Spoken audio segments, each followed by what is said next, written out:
Coach Miles.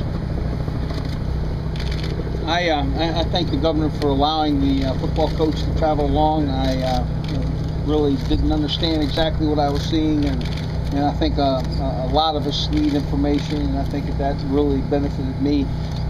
It's obvious that there's a great deal of work being done. It's obvious that there's a great deal of work that needs to be done, and these your leaders have stepped in the breach and fought. And these National Guard, the Louisiana National Guard, have really gone beyond. And they're out there away from their families, away from their people that love them, while they're doing work that will protect our state.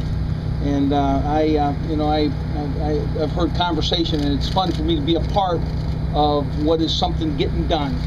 Not passive, not what do you think we ought to do, but no, they're out in there and getting it done. And I was proud to be a part of some very quiet pieces of conversation where I listened and you spoke, and I can only hope that the difference is made. And I can tell you this: the reason that I'm here is to say thanks, and that to support this governor and support this effort. There's a lot of important work being done for people that fish in this community, and people that provide fish to this country, people that work in this petroleum industry. This is important work, and I thank you. Thank you for allowing me to be a part. I just want to once again thank the governor. We've been trying to get these vacuum devices approved for, what, 2 or 3 weeks, and it had not been for the press and the governor stepping out and just putting it out there in the National Guard, which has been great. To put the National Guard in charge, I don't think we'd have a problem. These guys, men and women, have stepped up to the plate in the water late into the night, making it happen. And you look at the progress they have made under the leadership here, and they get the job done.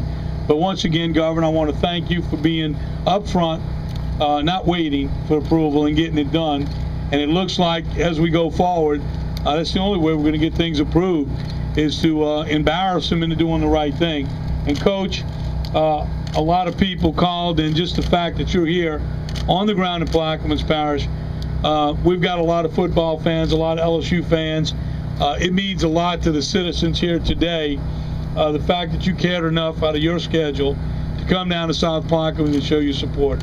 So I thank you on behalf of all the people from Plaquemines. Thank you.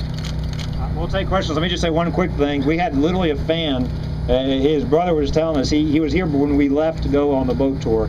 He literally was in his LSU gear at 6 o'clock this morning, knowing the coach was coming, brought his football, brought a brand new LSU football. Today's his birthday, and he was so excited to get the coach to sign his football. I think he knew more statistics about the coach and his biography than any LSU fan I've ever met before. He's got the coach's entire Facebook page memorized. It was pretty impressive. But his brother told us later that he's going to remember this birthday forever. And I want to thank the coach again, because there are a lot of people that down here that are fighting, working hard. They needed that inspiration. They needed that reminder that other people are rooting for them. So thank you, Coach, for making the time to do that. Go right here to Fox. Governor, for the dredging plan, did the Coast Guard approve the use of sand that you wanted to use for other dredging projects? How important is that, and where would that sand? Sure. A couple of things. One, no, we still do not yet have approval. We've asked it's actually the U.S. Army Corps of Engineers. We've asked their approval to do 2 things.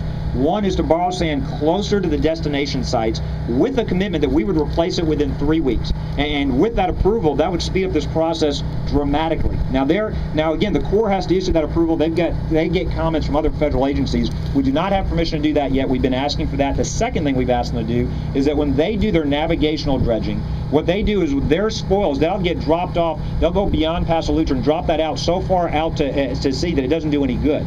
For years, the state of Louisiana has asked them to do what's called beneficial dredging. So instead of dredging and then dumping those spoils out at sea, let us use those dredging materials to rebuild our barrier islands. Last year, the state we actually put up state dollars to pay for the pipelines to let them do that. Our delegation has put language in a Senate bill to actually require them and allow them to do that.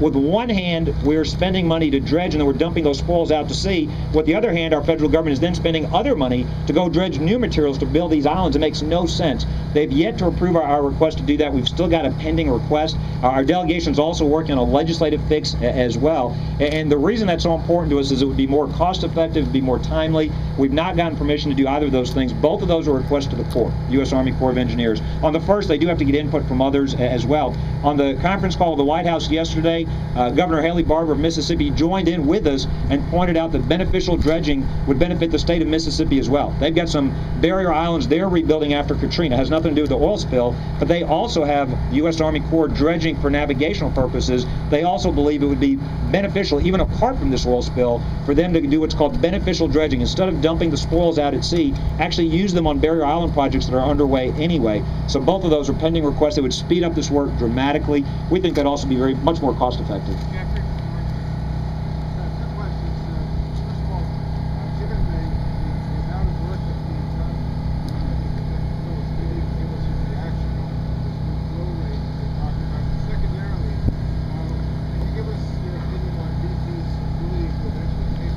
Sure. On the flow rate, look, we've said from the very beginning, assume the worst while you prepare. Assume the worst as you hope for the best. That's what we do every hurricane season. We've learned that lesson in Louisiana time and time again. You've got to remember the history of this flow rate. At the very beginning, we were told there was no flow. There was no oil leaking. Then we were told it was maybe 1,000 barrels.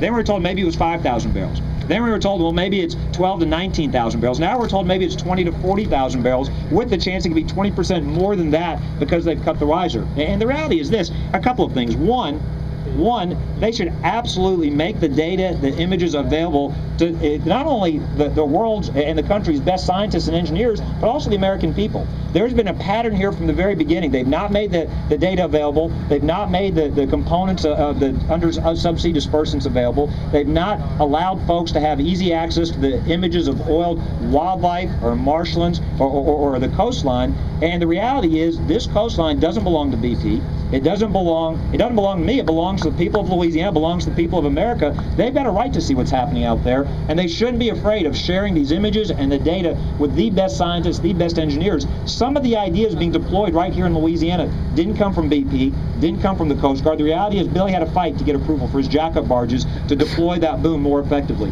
We had to fight to get them to approve our detailed plans for our parishes. We had to fight to get our sand dredging plan approved with input from the Dutch and others. We had to fight to get the approval to scale up this vacuum barge idea of putting pumps and trucks on barges to go vacuum up this oil. So in terms of the increased flow rate, I think it's just one more example where they'd be better served to share this information widely with the American people, to invite the best engineers, scientists from all over the country, from all over the world to examine this raw data themselves. Secondly, in terms of the leak, you keep hearing from BP, well, this doesn't really impact the response. That's nonsense. I mean, you look at the capacity of the containment vessels they've got on scene to capture this oil. They say that the first vessel can contain 15 to 18,000 barrels, though they really don't want to get at the entire capacity, so they'd really prefer to stay below 18,000 barrels.